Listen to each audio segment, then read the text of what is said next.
Hey guys and gals. With so many new people jumping into the Hardcore Challenge into this small YouTube channel that I created, I thought this would be a good time to talk about something that affects most hardcore veterans. And it's something that will eventually affect even those brand new to the challenge.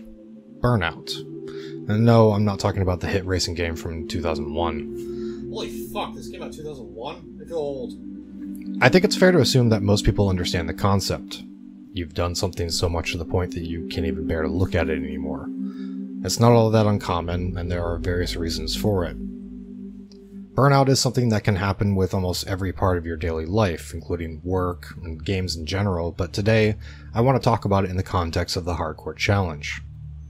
But first, I want to ask a question. If you've been active in, or at least paying attention to the Discord this past month, did you notice that something was missing? Something that's been there since near the beginning? I'll cover that towards the end of this video, but for now, let's crack on. So, what are the main causes of burnout in hardcore? Well, there's two. The biggest one is constant failure, followed closely by repetition. Both are linked together with failure causing repetition, but the latter has an easier in-game solution. There are a couple easy signs to be aware of that can help you identify that you're starting to feel burnt out with the challenge. You're having trouble concentrating on the game even though there's nothing to distract you.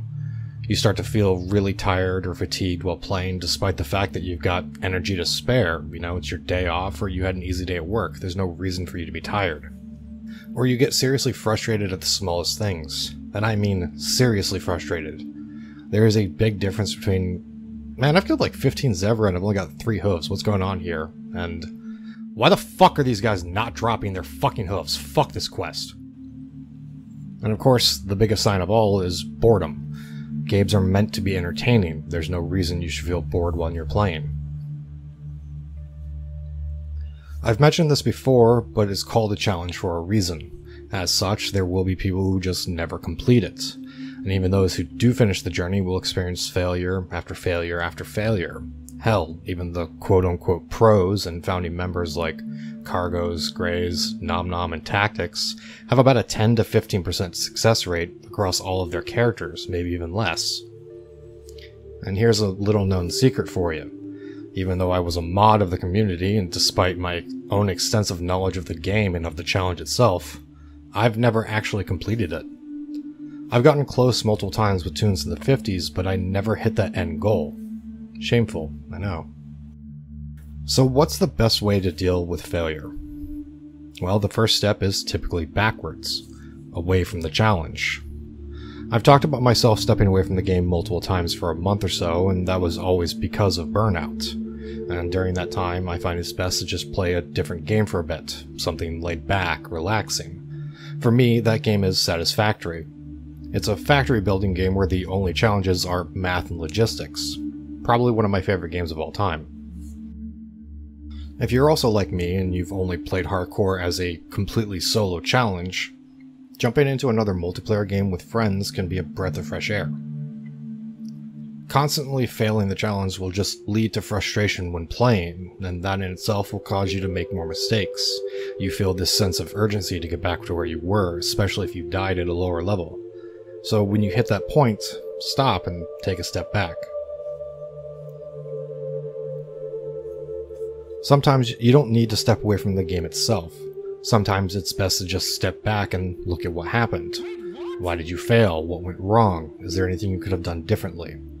This is honestly a great reason to record or stream your gameplay. It gives you the opportunity to go back and watch yourself to figure out exactly what happened and how you can learn from it. And if you're streaming, as much as it sucks to lose a tune, this is a great way to engage your chat. Clip it, replay it, and talk about the death. Chat may have noticed something that you didn't. There are lots of small things in terms of game knowledge that can make a world of difference in how you approach the challenge, and the only way to learn is to fail and go again. And in fact, here are 2 freebie pieces of info for you. One is a not well-known game mechanic, and the other, while possible to learn on your own, is something you typically need to be told about. The first is that, like you, mobs have abilities. Now, that's common knowledge. Well, duh. But did you know that some mobs have execute, just like the warrior's ability? It's a safe bet to say that if you're fighting one of these mobs that have execute, they are going to use it the instant your health drops 20%, and you are going to die. Thankfully, these mobs are easily identifiable by their names, typically having things like Slayer, Headhunter, Assassin, or Executioner in there, something that just screams danger. If you didn't know this, then it might be a shock to see your toon drop from 20% to dead instantly, and if you didn't check the combat log to see what happened, then you wouldn't learn anything and you might make the same mistake in your next attempt. The second freebie is about using camera manipulation. Dotted through Azeroth are plenty of small houses or hovels that contain chests or quest items, and depending on their location within the building, it's possible to grab them without going inside. By simply placing your toon on the outside wall directly next to the chest or item and turning your camera, you can actually click on them through the doorframe. The best use case for this is during everyone's favorite beginning Westfall quest, The Forgotten Heirloom, where Farmer Furbrawl wants you to retrieve his pocket watch from a wardrobe in his farmhouse to the west. Now, typically you would just rock up to the house, slaughtering whatever got in your way, but in this case there's two mobs inside. A level 12 Defias and Benny Blanco, a level 15 named mob. And these mobs are leashed together, so you can't just pull one, keep moving, and hope the other one de-aggros. And this is where the problem comes in. This will probably be the first encounter where mobs are leased together for you, and given that you get this quest at a lower level, Benny will probably have a few levels on you. So you try to fight them, things go south, and you try to run away, and that's when Benny gets you. Typically, when you're running, if a mob hits you from behind, they have a chance to daze you, reducing your movement speed. But Benny here has an ability that guarantees a daze. So now you're trying to run at a slower speed with possibly both mobs wailing on you. It's not a good time, and this quest has killed plenty of players throughout hardcore. But you can avoid all of this by standing on the left side of the house, turning your camera, and clicking the wardrobe through the open door, avoiding the mobs entirely. Sure, these freebies were a little long-winded, but that's kind of the point I'm trying to make here. The challenge tests not only your skill as a player, but your game knowledge as well, and that's all this was. A few pieces of game knowledge passed from me to you. Stopping after a failure to take the time to learn what went wrong will help you immensely on the next attempt when you go again. And going again brings up the second part of burnout, repetition. And I mean that in the literal sense of the definition. Repeating the same things over and over. So you started an Orc Hunter and failed, then you made another Orc Hunter and you failed again, then you make another Orc Hunter. At a certain point, you're gonna get tired of seeing the exact same starting zones, the exact same quests, running the exact same path through Durotar. Sure, you may know it like in the back of your hand at this point, but it's gonna start draining you mentally, leading to frustration or boredom. And this is again time to just step away from what you're doing, take 2 or 3 days off and recharge, play a different game, go outside. God knows some of us need to see more of sunlight in our lives. Just change your scenery for a bit, and when you jump back in, keep changing your scenery in-game. Going with that Orc Hunter example, if you want to stay on Horde, switch over to Undead or Tauren. Then instead of going to the Barrens, go to Silverpine instead. Or just switch factions for a character, go Alliance. Sure, you've played plenty of humans and done Westfall a lot, so change that up too. Start a Gnome and go to Darkshore. You can make this easier on yourself by always playing 2 different characters at the same time. Have one Horde and one Alliance. Have a solo toon and another that you play in a duo or trio. Switch back and forth every couple of days. This is a great way to let others catch up to your level for dungeon runs. And if the worst happens and you fail on one toon, don't just immediately jump onto the other. Give it a day, get the frustrations out, then come back with a fresh attitude. Work on your second toon for a few days, then start the other one back up. And keep following the same advice. Change your scenery. Sure, you're still playing WoW, you're still grinding through the lower levels, but now you're playing it a bit differently. And it will be refreshing and help to combat repetition, even if you don't realize it. Speaking of recognition, did you realize that this is essentially how hardcore started? Take this sentence, replace the word scenery with meta, and you've got the initial idea that helped kickstart this challenge. So I've talked about stepping away and changing your scenery, whether in-game or out, but there's something else you can do. And it's something that may be hard for some people to do. I know that a lot of WoW players, a lot of hardcore players, gamers in general, and people who will watch this video are of my generation. And I won't be the first to say this, but it's something not said enough. We have problems talking to people when it comes to things that affect us mentally. And at its core, burnout is a mental thing that can start to affect us physically if it goes on too long. But talking to your friends, to your fellow players, really is one of the best things you can do to help yourself.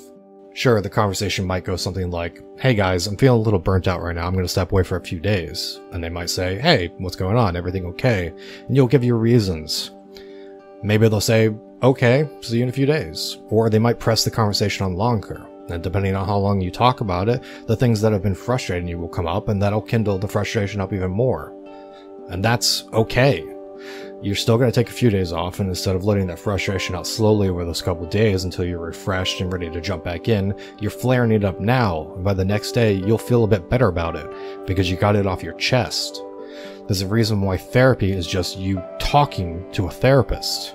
Sure, your fellow players might not be trained medical professionals who know how to engage and pinpoint a person's psyche through conversation, but the simple act of talking about something is enough to get started. The truth is, this video is my way of talking about it. I've been burnt out before, and I always took some time off and came back into the challenge with a fresh mindset and had fun with it again. But given who I am as a person, somebody who was diagnosed at a young age as mentally handicapped, I've suffered through anxiety and depression and borderline bipolarism most of my teenage and adult life, there are only so many times that I can be burnt out on one thing before I have to say enough is enough. This is really starting to affect my mental health. And I'm fortunate enough, having lived with these problems, I can tell when these things are going south and how to cope. Some of you are lucky enough to have never experienced burnout to the point that it affects you mentally, and my hope is that this video can be a word of warning as well as a word of advice. If you haven't gathered already, the answer to the question I posed in the beginning, what's missing from the Discord that's been there for a long time, it's me. I finally hit the point where, despite the fact that I love this challenge and the friends I've made through it, the game itself is just boring. It feels like a drag. I feel exhausted just playing it, even after taking time off. I jump back in, and within 10 minutes, I just want to stop. So I left my leadership position, I gave up my mod status, and I ultimately left the Discord. And at this point, I'm not sure if I will ever return to it. This will be the last video that I make covering the Hardcore Challenge. So that brings up the question of what am I going to do with this channel? I like making videos, and I don't really plan on stopping. In fact, as I'm writing the script out, I've already started jotting down bullet notes for another video. Something loosely related to the Hardcore Challenge that, if you've liked the content I've done so far, I think you're going to like the next one. As for after that, I've got a few ideas, and you may like it or you may not. Time will tell. So I hope you'll stick around to see what happens. To all those who've recently found and jumped into the Hardcore Challenge, I hope you have fun with it. I hope you learn some new things about this near 20-year-old game that we love, and if one day you find yourself frustrated, bored, or burnt out of the challenge, I hope you'll listen to some of the advice I've given here. Even if you step away for an extended period of time, no matter how long, the challenge will still be there when you come back. As long as Classic WoW exists in some capacity, this challenge will still exist for you to tackle. And to the community at large, thank you for letting me be a part of it. And I'll see you soon.